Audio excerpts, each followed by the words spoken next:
The truth is a straight line. It can't be left and right at the same time. Usually when people face contradictions, they try to find out which statement is true in the two. But it's pointless, because there is no truth at all. As we go by the idea that all the Bible is the word of one entity, which is God, a God who states in Malachi 3 verse 6 that he never changes. He is the same he was yesterday, today, and will remain the same tomorrow. We should all agree that if that same God has different statements on a specific question or subject, there is a big lie being covered there. Remember, the Bible is God and God is the Bible. This is the only concrete evidence we have for all the claiming of the believers. They say it's all true and has no lies, because God can't be mistaken. In this video, we are going to discover the 10 most insane contradictions in the words of God. Hopefully you will start asking some questions like, if all this is fake, how do we know everything else is not? Without further ado, let's open the Bible and ask some pertinent questions. Contradiction 10. Let's listen to God talking about slavery. Slaves, in reverent fear of God, submit yourselves to your masters, not only to those who are good and considerate, but also to those who are harsh. 1 Peter 2, verse 18. Slaves, obey your earthly masters with respect and fear, and with sincerity of heart, just as you would obey Christ. Obey them not only to win their favor when their eye is on you, but as slaves of Christ, doing the will of God from your heart. Serve wholeheartedly, as if you were serving the Lord, not people, because you know that the Lord will reward each one for whatever good they do, whether they are slave or free. Ephesians 6, verses 5 to 8. Anyone who beats their male or female slave with a rod must be punished if the slave dies as a direct result, but they are not to be punished if the slave recovers after a day or two, since the slave is their property. Exodus 21, verses 20-21. So the Lord is 100% okay with people being enslaved. He even addresses it as divine act. Be good to your master as you were to me, even though he beats you. And if he beats you too hard, you still do not die. It's okay because you are his property. It was all clear to me so far. God doesn't give a damn about the fact some of his children are being reduced to object value by his other children. Then he hits me with this, bam, in Egypt. He was talking to Moses. The Lord said, I have indeed seen the misery of my people in Egypt. I have heard them crying out because of their slave drivers, and I'm concerned about their suffering. So I have come down to rescue them from the hand of the Egyptians. What should we understand from that? Maybe God is one of these modern politicians of our days. Or maybe he has his favorite groups of people. Leave a word for God in the comment section about his funny concern of slaves suffering, please. Let's move on to the contradiction number 9, still in Egypt. What happened in the 5th plague that God dropped on Egypt after he hardened the heart of Pharaoh so he could make a mockery of him? Yeah, you heard it right. The reason why Pharaoh never accepted any of God's demands is because God himself made sure of that. He manipulated Pharaoh. Then the Lord said to Moses, Go to Pharaoh, for I have hardened his heart and the hearts of his officials, so that I may perform these signs of mine among them. Exodus 10, verse 1. Moses and Aaron performed all these wonders before Pharaoh, but the Lord hardened Pharaoh's heart, and he would not let the Israelites go out of his country. Exodus 11:10. The Lord had said to Moses, Pharaoh will refuse to listen to you so that my wonders may be multiplied in Egypt. Exodus 11, verse 9. It was all manipulation for show-off. So in the 5th plague, God had killed the animal on the Pharaoh's side. You know, when this God starts killing, he doesn't play around. He always leaves a real slaughter behind. After God had killed all these poor animals and continued to drop plagues on Egypt until the last one, Pharaoh finally decided to let go of the Israelites. Once again, God manipulated Pharaoh to run after them. I am not making up anything. Just read that. Then the Lord said to Moses, Tell the Israelites to turn back and encamp near Pi-Hahiroth, between Migdol and the sea. They are to encamp by the sea directly opposite Baal-Zephon. Pharaoh will think the Israelites are wandering around the land in confusion, hemmed in by the desert. And I will harden Pharaoh's heart, and he will pursue them. But I will gain glory for myself through Pharaoh and all his army, and the Egyptians will know that I am the Lord. So the Israelites did this. Exodus 14, verses 1-4. God is playing with the poor man for his so-called glory. When the king of Egypt was told that the people had fled, Pharaoh and his officials changed their minds about them. Exodus 14, verse 5. First of all, this verse is insane. When the king of Egypt was told that the people had fled, excuse me, how can 2 million slaves flee Egypt without the king knowing that? Do you have an idea what a crowd of 2 million people look like? How can such a mobilization go unknown to the king and be called fleeing? Moreover, what was the length of this line of people? 2 million people in walking with loads and livestock in a narrow road. How long is that line? In 2 days. A part of the crowd would still be in Egypt while the head would be all away. So Pharaoh wouldn't have needed so much effort to catch them because most of the slaves would still be in Egypt. Then there hits the contradiction. When the king of Egypt was told that the people had fled, Pharaoh and his officials changed their minds about them and said, "What have we done? We have let the Israelites go and have lost their services." So he had his chariot made ready and took his army with him. He took 600 of the best chariots along with all the other chariots of Egypt, with officers over all of them. The Lord hardened the heart of Pharaoh, king of Egypt, so that he pursued the Israelites, who were marching out boldly. The Egyptians, all Pharaoh's horses and chariots, horsemen and troops, pursued the Israelites and overtook them as they camped by the sea near Pi-Hahiroth, opposite Baal-Zephon. Exodus 14, verses 5-9. Someone please explain to me, where in hell does Pharaoh find these horses? Because as far as we know, God had just killed them all in the 5th plague. Did Pharaoh have them shipped from AliExpress or Alibaba? Let me summarize it for you. First, God killed all the Egyptians' animal, but later on, Pharaoh still had 600 horses to run after the Israelites. Isn't this amusing? I love these Bible stories as they are all true. Contradiction number 8. God said loud and clear to everybody that he is all-knowing. His eyes are in every place watching the evil. That's fine. It must be cool knowing everything. But thank you. I'm happy for you. But later on, Mr. God was having a talk with Abraham, and it went like that. Then the Lord said, "The outcry against Sodom and Gomorrah is so great and their sin so grievous that I will go down and see if what they have done is as bad as the outcry that has reached me. If not, I will know." You want to know? The all-knowing God, whose eyes cover every places, doesn't know how bad people are sinning down there. The Lord said, "If I find 50 righteous people in the city of Sodom, I will spare the whole place for their sake. If you find, shouldn't you have known already how much there are since the very beginning? What does your omniscience serve for? How convenient. Just like you asked Eve what she had done when you entered the garden. How come you didn't already know they ate the fruit? Were you playing comedy on them? Or you're not even a bit omniscient? Before I go down to contradiction number 7, let me put a word through.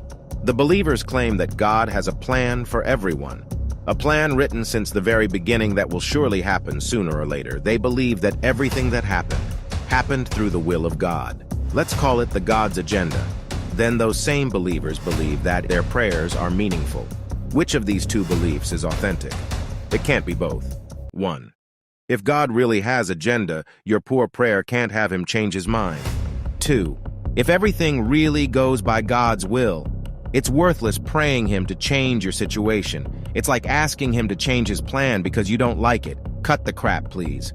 Or maybe there's no divine plan at all, but when you speak hard enough to the universe, things get manifested in your life. God's plan and prayer are two opposite beliefs. They can't both work. One cancels the other. Now let's move on to contradiction number 7. God, in all his power and blessings, has blessed the union of Abraham and Sarah. For those who might ignore it, Sarah is the sister of Abraham, the daughter of Abraham's father. God, normally as a symbol of order, should have put an end to this siblings' relationship, but he blessed them instead. So God is an incest activist. But one day God woke up. Maybe he was partying last night and got drunk. He called his scribe and went like, if a man marries his sister, the daughter of either his father or his mother, and they have sexual relations, it is a disgrace. They are to be publicly removed from their people. He has dishonored his sister and will be held responsible. Leviticus 20, verse 17. Cursed is anyone who sleeps with his sister, the daughter of his father or the daughter of his mother. Deuteronomy 27, verse 22. The scribe probably went like, but sir, you have recently said to Abraham to keep smashing Sarah until she's pregnant. Abraham and Sarah are siblings. Now you say they are cursed. If you keep changing your words like that, people will think you're out of your mind. Anyways, let's move on to contradiction number 6. In Genesis, the Lord appeared to Abraham near the great trees of Mamre, while he was sitting at the entrance to his tent in the heat of the day. Abraham looked up and saw 3 men standing nearby. When he saw them, he hurried from the entrance of his tent to meet them and bowed low to the ground. He said, "If I have found favor in your eyes, my Lord, do not pass your servant by. Let a little water be brought, and then you may all wash your feet and rest under this tree." Let me get you something to eat so you can be refreshed and then go on your way, now that you have come to your servant." "Very well," they answered. "Do as you say." Genesis 18, verses 1 to 5. Inside the tent of meeting, the Lord would speak to Moses face to face, as one speaks to a friend. Afterward, Moses would return to the camp, but the young man who assisted him, Joshua son of Nun, would remain behind in the tent of meeting. Exodus 33, verse 11. That's one of the stories that makes me wonder if those gods were not actually aliens. When Abraham saw the Lord and two other men, he ran towards them and bowed down in front of Lord. Sat down with them, talked to them as friends, and even make them snacks. Then they asked to see Sarah. The story is crystal clear, but then I stumble on these verses. No one has ever seen God, but the unique one, who is himself God. He alone can never die, and he lives in light so brilliant that no human can approach him. No human eye has ever seen him, nor ever will. 1 Timothy 6, verse 16. At this point, I am just going to close this book and move on, because this got to be a game. They are playing a trick on us. Maybe the Bible is an IQ test book to detect people with no thinking capabilities. How can a sane person not realize that something is not right with this book? Anyway, I've done my part. I take on me to reveal them to you, then you decide what you do with the information. If you are still watching, I would love it if you could click the subscribe button. A simple finger move for you, but which means the world to me. Contradiction number 5. Jeremiah 31, verse 30. All people will die for their own sins. Those who eat the sour grapes will be the ones whose mouths will pucker. The person who sins is the one who will die. The child will not be punished for the parent's sins, and the parent will not be punished for the child's sins. Righteous people will be rewarded for their own righteous behavior, and wicked people will be punished for their own wickedness. Ezekiel 18, verse 20. But here comes the problem. For I, the Lord your God, am a jealous God who will not tolerate your affection for any other gods. I lay the sins of the parents upon their children. The entire family is affected, even children in the 3rd and 4th generations of those who reject me. Exodus 20, verse 5. No Ammonite or Moabite or any of their descendants for 10 generations may be admitted to the assembly of the Lord. Deuteronomy 23, verse 3. Honestly, I don't know who these Ammonite or Moabite thingy are, but they're fucked up till the 10th generation. Poor upcoming children. They're gonna carry the burden of their grandparents. Is that two different gods talking or the same one? Oh, sorry. There's only one God. So obviously it's the God who never changes. But why does he keep changing his statements like that? It's really getting out of hands now. Anyway, let's move on to contradiction number 4. Again in Exodus, it is written black on white. Then the Lord said to Moses, "Dedicate to me every firstborn among the Israelites. The first offspring to be born of both humans and animals belongs to me." Exodus 13, verses 1-2. After I read this verse, I was like, maybe he asks the animal to be slaughtered on the altar, and the firstborn to serve him in the church. But wait, you must not hold anything back when you give me offerings from your crops and your wine. You must give me your firstborn sons. You must also give me the firstborn of your cattle, sheep, and goats. But leave the newborn animal with its mother for 7 days. Then give it to me on the 8th day. However, anything specially set apart for the Lord, whether a person, an animal, or family property, must never be sold or bought back. Anything devoted in this way has been set apart as holy, and it belongs to the Lord. No person specially set apart for destruction may be bought back. Such a person must be put to death. Leviticus 27, verse 28 and 29. So no, the firstborn were not for church services. They are to be put to death. Once again, the believers don't have a bit of a problem with, and again, neither do I. But here comes the problem. Do not permit any of your children to be offered as a sacrifice to Molech, for you must not bring shame on the name of your God. I am the Lord. Leviticus 18, verse 21. You must not worship the Lord your God the way the other nations worship their gods, for they perform for their gods every detestable act that the Lord hates. They even burn their sons and daughters as sacrifices to their gods. Deuteronomy 12, verse 31. But Mr. God, that's exactly what you asked them in Exodus. Every person or animal set apart for the Lord must be put to death. What's going on here? They have built pagan shrines to Baal in the valley of Ben Hinnom, and there they sacrifice their sons and daughters to Molech. I have never commanded such a horrible deed. It never even crossed my mind to command such a thing. What an incredible evil, causing Judah to sin so greatly. Jeremiah 32, verse 35. Wait, how many gods are talking now? It never even crossed your mind to command such an horrible deed. But that's exactly what you said to Moses earlier. Fuck it. Let's just move on to the contradiction number 3.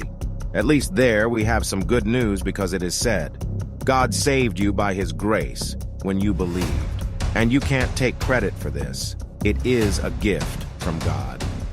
Salvation is not a reward for the good things we have done, so none of us can boast about it.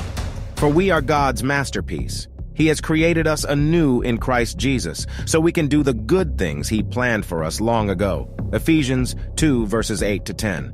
So our salvation is a gift from God. It is written there black on white. Good news, huh? No brother, cut this smile off your face, for it is written too. For the Son of Man will come with his angels in the glory of his Father, and will judge all people according to their deeds. Matthew 16, verse 27. Nope, nope, nope. You can't keep on doing me like that. God had just said my salvation is a gift from him. I cannot boast about it. He created us anew in Christ so we can do all the good things he planned for us. Now the Son wants to judge me? What you gonna judge me for? Don't you see it written, that part of the verse? God has created us anew in Christ Jesus, so we can do the good things he planned for us long ago. It was all planned by God long time ago. You can't just speak, and change your words again and again. I don't know how it works in heaven, but down here on earth we are men of our words. Otherwise, our girlfriends will break up with us. Our words are precious. We can't just change them for pleasure. Are you playing with mankind? Is this a game for you? I hope you stop it. Contradiction number 2.